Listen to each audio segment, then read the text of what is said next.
In the realm of philosophy, where the musings of great minds from Plato to Nietzsche have shaped our understanding of the human experience, one name often overlooked is that of Emmet Fox. Yet, hidden within his teachings lies a philosophy that can radically transform your life. It's a philosophy of speaking to yourself in a way that attracts all you desire, drawing from a deep well of wisdom spanning centuries and cultures. Emmet Fox, a new thought leader in the early 20th century, believed in the profound influence of our thoughts and words on our reality. He argued that by mastering the art of self-talk, we could unlock the door to our heart's desires. To understand this philosophy, one must delve into the rich tapestry of human thought, from the ancient Greeks' emphasis on the power of logos to the romantic poets' celebration of the imagination.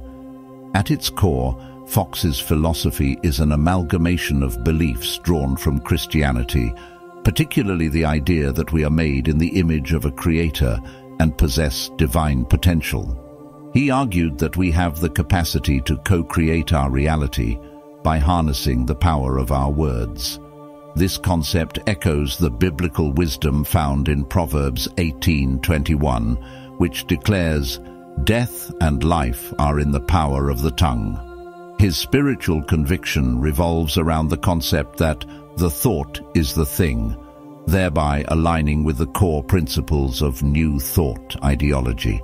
This philosophy asserts that the human mind's capacity to conceive and firmly believe serves as the catalyst for accomplishment, as well as the gateway to personal transformation through the renewal of one's mental faculties. Or, in the more literal definition, whatever the mind can conceive and believe, it can achieve. So, how do we speak in a way that attracts our desires? Emmet Fox suggests affirmations as a key tool. These are positive statements or declarations we make to ourselves repeatedly. By affirming what we desire in the present tense, we shift our mindset and draw our desires closer to us.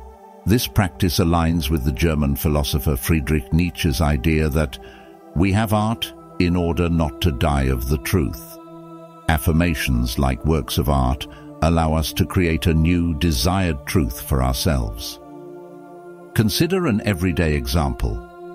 Imagine someone seeking love who consistently tells themselves, "I am lovable and I attract loving relationships." Through repetition, this affirmation transforms their self-perception and radiates outward, making them more attractive to potential partners. The benefits of this philosophy are abundant. By speaking positively to ourselves, we cultivate self-confidence, resilience, and a sense of purpose. We begin to manifest our desires with greater ease, forging a life that aligns with our deepest aspirations. This approach resonates with the Romantic poet Samuel Taylor Coleridge's idea that imagination gives us the power to bring the unreal into reality. However, as with any powerful tool, there are dangers in misusing it. Join me in the next part of this journey, where we will explore the potential pitfalls of Emmet Fox's philosophy of self-talk and how to navigate them on the path to attracting all you desire. So, stay tuned, for the journey into the power of words has only just begun. In our exploration of Emmet Fox's philosophy of speaking to ourselves to attract all we desire, we must acknowledge that, like any profound concept, there are potential pitfalls. It's vital to tread this path with mindfulness and discernment, drawing from the wisdom of philosophers and thinkers who have contemplated the complexities of human thought and language. One danger of this philosophy lies in the temptation to oversimplify our desires. When we reduce our dreams to mere affirmations, we risk overlooking the nuanced journey required to achieve them. This is reminiscent of the cautionary words of the German philosopher Arthur Schopenhauer, who warned that every man takes the limits of his own field of vision for the limits of the world. In essence, we must be careful not to let our affirmations blind us to the complexity of reality. Consider a person who fervently affirms, "I am wealthy," without taking concrete steps toward financial success. This oversimplified approach can lead to complacency, as they may believe that their words alone will magically manifest riches. Instead, we must remember the wisdom of the English poet William Blake, who declared, "Exuberance is beauty." In other words, we must combine our affirmations with inspired action. Another pitfall is the risk of delusion. By continually speaking affirmations, we might become detached from objective reality, living in a world of our own creation. The German philosopher Immanuel Kant emphasized the importance of reason and grounding our beliefs in empirical evidence. While affirmations can be a powerful tool, they should be balanced with a clear understanding of the world as it is. For example, someone affirming, "I am always healthy," may neglect proper diet and exercise. Believing their words alone will shield them from illness.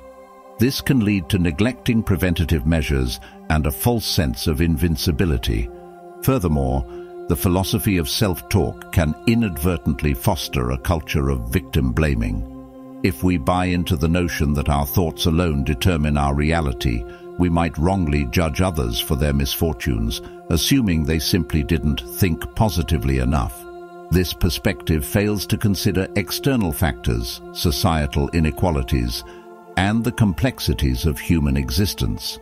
To avoid these pitfalls, we must approach Fox's philosophy with a nuanced understanding. Affirmations are a tool, not a magic wand. They should be paired with action, empathy for others, and an awareness of the broader context of life. Now that you know the potential pitfalls, you might be wondering how affirmations and speaking should be used. In the next part of this journey, we will delve into this question, describing practical applications and offering guidance on how to use affirmations effectively, all while maintaining a balanced view of reality. The journey towards attracting all you desire is a winding path, but by navigating the pitfalls with wisdom and compassion, we can make meaningful strides toward our aspirations. So, stay with us as we continue our exploration of this transformative philosophy. As we embark on the final leg of our journey into Emmet Fox's philosophy of speaking to ourselves to attract all we desire, it's time to focus on practical applications and mastering the art of affirmation. Building on the insights of great thinkers, from Socrates' call to know thyself to the wisdom of modern psychologists, we'll explore how to harness the power of words effectively while remaining grounded in reality. The key to successful affirmation lies in the precision of our language. Our thoughts and words should be aligned with our deepest desires, framed in the present tense and phrased positively. For example, instead of saying, "I want to lose weight," you might affirm, "I am healthy and fit." This shift in language signals to the subconscious mind that your desire is already a reality. German philosopher Ludwig Wittgenstein's philosophy of language serves as a reminder that the limits of our language can be the limits of our world. By expanding our vocabulary to include powerful, positive words, we open doors to new possibilities and reshape our perception of reality. Additionally, repetition is key to ingraining affirmations in our subconscious. Daily practice, whether spoken aloud or written, reinforces our desired beliefs. English poet T.S. Eliot once wrote, "The greatest proof of our inner strength is in our daily routine." Indeed, the daily repetition of affirmations can strengthen our resolve and create lasting change. However, it's crucial to accompany affirmations with intentional action. German philosopher Johann Wolfgang von Goethe's words, "Thinking is easy, acting is difficult, and to put one's thoughts into action is the most difficult thing in the world," remind us that words alone cannot shape our reality. We must take concrete steps towards our goals. Furthermore, Humility is essential. Acknowledging that we are not in control of every aspect of our lives aligns with the wisdom of the Christian prayer, "Thy will be done." Sometimes what we desire may not be what is best for us or the world at large. Therefore, we must be open to adjusting our affirmations as we grow and evolve. Finally, we must avoid the temptation to judge others based on their circumstances. As we pursue our desires through affirmations, let us remember the words of the English poet John Donne, "No man is an island entire of itself." We exist within a complex web of interconnected lives and events, and not everyone has the same opportunities or experiences. In conclusion, Emmet Fox's philosophy of speaking to ourselves to attract all we desire is a powerful tool when used mindfully. By crafting precise affirmations, repeating them diligently, taking meaningful action, and remaining humble and empathetic, we can harness the transformative potential of this philosophy. The benefits are vast, from increased self-confidence to a more fulfilling life. However, we must always navigate this path with wisdom, acknowledging its limitations and potential dangers. With these insights and practices in hand, you can embark on a journey of self-discovery and transformation, speaking your way into a future rich with possibilities. Remember, the power of words is within your grasp. Use them wisely to shape the life you desire.